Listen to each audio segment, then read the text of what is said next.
नमस्कार मित्रों, अपने चैनल में सभी श्रोताओं का स्वागत करता हूं। मैं हूं आपका मित्र अमर अद्वितीय बिसावर, मथुरा से। कहानियों की श्रृंखला में आप सुन रहे हैं एक और रोचक कहानी। इस कहानी के लेखक हैं लैंगस्टन ह्यूज। उसका हिंदी अनुवाद है, तो आनंद लीजिए लैंगस्टन ह्यूज की कहानी थैंक यू मैम। वह बड़ी कदकाठी की हष्ट-पुष्ट स्त्री थी और उसके हाथ में उस जैसा ही एक बड़ा सा पर्स था। पर्स में दुनिया भर का सामान ठुसा पड़ा था, बस हथौड़ा और कीलों को छोड़कर। पर्स का खूब लंबा पट्टा उसने अपने कंधे पर टांगा हुआ था। रात के करीब 11 बज रहे थे। सुनसान सड़क पर वह अकेली जा रही थी कि पीछे से दौड़ता हुआ एक लड़का पास आया और उसका पर्स झपट कर भागने की कोशिश करने लगा। लड़के के धक्के के पहले ही झटके में पट्टा टूट गया, पर लड़के का अपना वजन और पर्स का भार मिलाकर इतना हो गया कि वह संभल नहीं पाया और लड़खड़ाकर वहीं सड़क पर बीचों बीच पीठ के बल गिर पड़ा। भारी भरकम स्त्री झटक कर फुर्ती से पीछे मुड़ी और लड़के की आसमान में उठी टांग पकड़कर तड़ातड़ पीटने लगी। उसके बाद नीचे झुककर उसने लड़के का कॉलर पकड़ लिया। ऐसे दनादन झापड़ रसीद करने लगी कि उसके दांत किटकिटा गए। जब लड़का पूरी तरह उसकी गिरफ्त में था, स्त्री बोली, बच्चे, मेरी किताब नीचे से उठाओ और मेरे हाथ में थमाओ। यह कहते हुए भी उसने लड़के का कॉलर थामा हुआ था, पर इतना ढीला छोड़ दिया कि वह नीचे झुककर सड़क पर गिरे सामान उठा सके। क्या तुम्हें यह सब करते हुए शर्म नहीं आती? उसने लड़के की आंखों में आंखें डालकर पूछा। आई मैम, लड़के ने मुंह झुकाकर जवाब दिया। फिर ऐसा क्यों किया? ऐसा करने का मेरा कोई इरादा नहीं था। झूठे, तुम सरासर झूठ बोल रहे हो। इस बीच कुछ लोग इधर से उधर से निकले, कुछ खड़े रहे, ठहर कर तमाशा देखने लगे। मैं तुम्हारा कॉलर छोड़ दूंगी, वो तुम जान छुड़ाकर भाग जाओगे। स्त्री ने लड़के की ओर मुखातिब होकर कहा।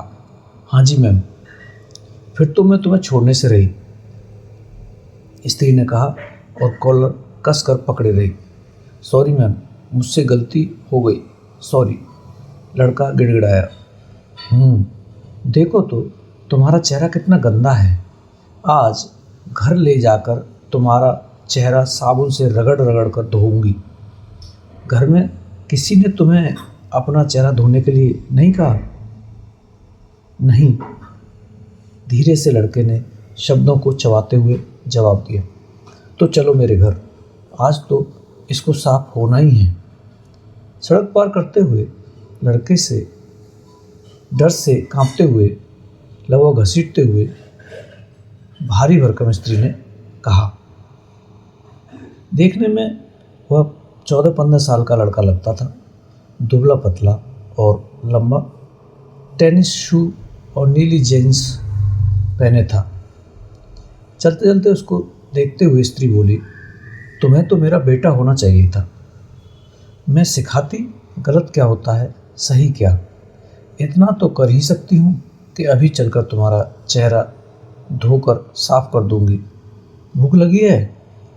नहीं मैम, मैं बस इतनी गुजारिश करूंगा कि आप मेरी कॉलर छोड़ दें। घिसटते घिसटते लड़के ने विनती की। जब मैं मोड़ पर पहुंची तो मुझे देखकर तुम्हें किसी तरह की परेशानी हो रही थी क्या? नहीं मैम। फिर तुमने मुझे पीछे से धक्का क्यों मारा? स्त्री ने सवाल किया। तुमने देखा तुम्हारे धक्के से मुझे कुछ हुआ नहीं, तो फिर तुम्हारे मन में दूसरा ख्याल आया। अब चलो घर। मैं भी तुम्हें बताती हूँ, तुम भी मिसेज लुइला बेट्स वाशिंगटन जोन्स को क्या याद करोगे। लड़के के चेहरे से पसीना चू रहा था और वह किसी तरह खुद को स्त्री की पकड़ से छुड़ाने का प्रयत्न कर रहा था। मिसेज जोन्स चलते चलते थोड़ा ठहरी और उस लड़के को नीचे पटक दिया और कॉलर छोड़ अब एक बाँह पकड़कर घसीटने लगी। घर पहुंचकर वे उस लड़के को लेकर सीधे अंदर चली गई। बड़ा हॉल पार कर किचनेट लगे अपने कमरे में पहुंचकर ही रुके। उन्होंने कमरे की बत्ती जलाई और बाहर जाने वाला दरवाज़ा खोल दिया। घर बड़ा था और लड़के को पहले से वहाँ मौजूद अन्य लोगों की आवाज़ें सुनाई दे रही थी। वह समझ गया इस घर में वह स्त्री अकेली नहीं रहती है, बल्कि उसके साथ और लोग भी हैं। कमरे के बीचों बीच ले जाकर स्त्री ने लड़के को छोड़ दिया। पूछा, तुम्हारा नाम क्या है? रोजर, लड़के ने जवाब दिया। हाँ तो रोजर, सिंक पर जाओ और अपना मुंह धोकर आओ। लड़के ने पहले दरवाजे की तरफ देखा, फिर स्त्री का चेहरा निहारा, उसके बाद चुपचाप सिंक पर चला गया। नल खुला रख कर कुछ देर छोड़ दो, उसे तब तक चलने देना जब तक गुनगुना पानी न आने लगे। स्त्री ने हिदायत दी। यहाँ साफ तौलिया रखा है, देखो। क्या आप मुझे जेल भेज देंगी? लड़के ने सिंक पर झुकते हुए जिज्ञासावश पूछा। ऐसे गंदे चेहरे से साथ भला क्यों भेजूंगी? वैसे मैं तुम्हें कहीं नहीं भेज रही हूँ। मैं दिन भर खटकर घर लौट रही थी कि कमरे पर पहुँचते ही कुछ बनाकर खाऊंगी और तुम हो कि मेरा पर्स झपट कर भागने लगे। हो सकता है तुमने भी खाना न खाया हो, पर अब तक तो बहुत देर हो गई है। बताओ, तुमने दिन भर में कुछ खाया है? स्त्री ने एक सांस में यह सब पूछ लिया।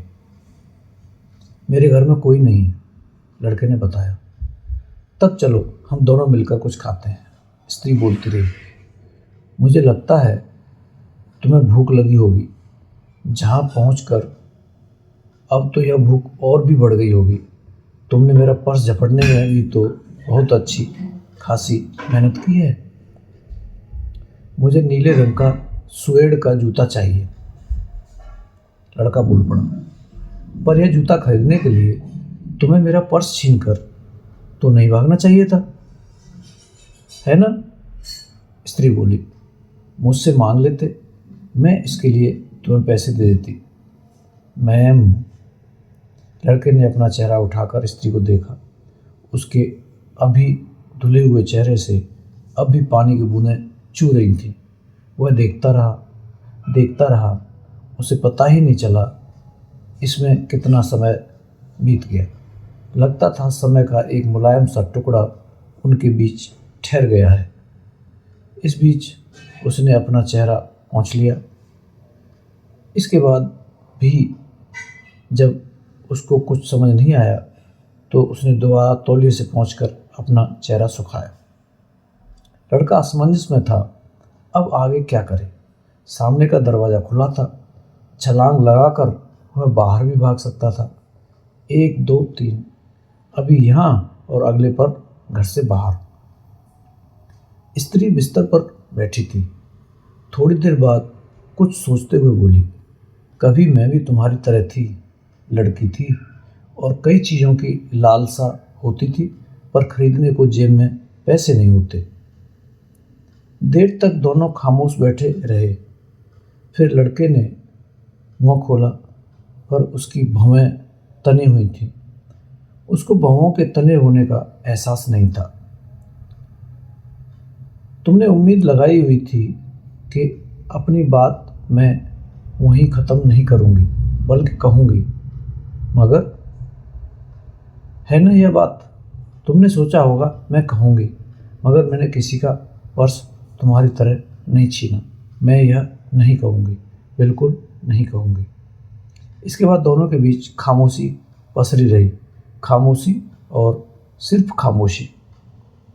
मैंने भी यह सब किया है। क्या क्या किया है यह सब नहीं बताऊंगी मेरे बच्चे, न तुमसे कहूँगी और न कभी ऊपर वाले को ही बताऊंगी, यदि उसे अब तक मेरी कारस्तानियों का पता न लगा हो। थोड़ी देर यहाँ बैठो, मुझे बस थोड़ा समय और लगेगा खाना तैयार करने में। तब तक एक काम करो बेटे, वहाँ कंघी रखी है, अपने बाल सीधे कर लो और झट से अच्छे बच्चे बन जाओ। कमरे के दूसरे छोर पर गैस का चूल्हा और आइस बॉक्स रखा था। मिसेस जोन्स वहाँ से उठाकर चूल्हे के पास गई। उन्हें इसकी कोई परवाह नहीं थी कि उनके पास से हटते ही लड़का उठकर बाहर भाग सकता है। नहीं इसकी फिक्र थी कि ठीक उसी के सामने उनका पर्स रखा हुआ है।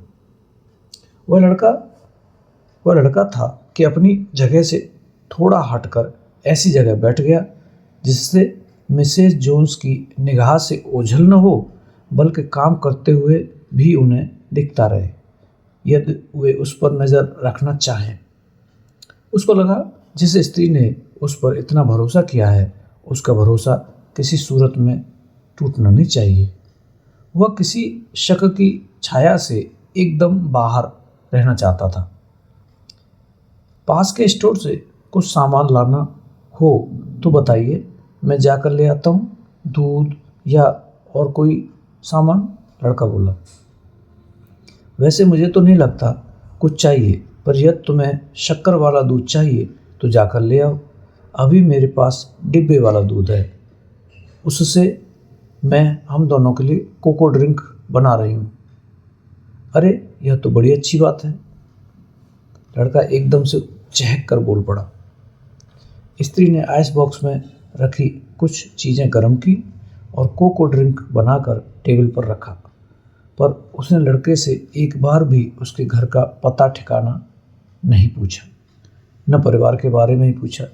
दरअसल वह ऐसी कोई बात पूछकर उसे शर्मिंदा नहीं करना चाहती थी। टेबल पर साथ साथ बैठकर खाना खाते हुए अलबत्ता उसने अपने काम के बारे में उसको बताया, होटल के ब्यूटी शॉप के बारे में बताया जो रात देर तक खुला रहता है और वहाँ सब तरह की औरतें आती जाती हैं। कोको पी चुकने के बाद उसने अपने पास रखा केक आधा काट कर लड़के को दे दिया। अच्छी तरह से खा लो बच्चे, शर्माना नहीं, भूखे बिल्कुल नहीं रहना। खाना पूरा होने पर उसने लड़के को $10 का नोट थमाया और कहा स्टोर में जाकर अपनी पसंद का नीला स्वेड शू खरीद ले। कान खोलकर सुन लो बच्चे, अगली बार मुझे मेरा या किसी और का पर्स झपटते नहीं दिखने चाहिए, समझे? छीने हुए पैसों से तो जूता खरीदोगे, छीने हुए पैसों से जो जूता खरीदोगे वह तुम्हें सुख नहीं देगा, बल्कि पैर जलाकर छलनी कर देगा। बच्चे अब घर जाओ, मेरे सोने का समय हो गया। आज के बाद तुम अच्छे बन कर रहोगे, मुझे तुम पर भरोसा है। स्त्री ने कमरे से निकलते हुए उसे हिदायत दी। उसे लेकर वह बाहर के दरवाजे तक छोड़ने आई। बोली, गुड नाइट बच्चे, घर जाओ और अब खूब अच्छे से रहना। लड़का बस इतना बोल पाया, थैंक यू मैम। हालांकि मिसेज लुइला बेट्स वाशिंगटन जोन्स से कहना वह और भी बातें चाहता था। सुनसान सड़क पर कुछ कदम चलकर उसने पीछे पलट कर देखा। स्त्री के दरवाज़ा बंद करते करते वह फिर इतना ही बोल पाया, थैंक यू। उस रात के बाद से उसे मिसेज जोन्स फिर कभी नहीं दिखाई दी। मित्रों, अभी आपने सुने एक बहुत ही रोचक और सीख प्रदान करने वाली कहानी थैंक यू मैम, जो लंगस्टन ह्यूज की कहानी का हिंदी अनुवाद था। धन्यवाद।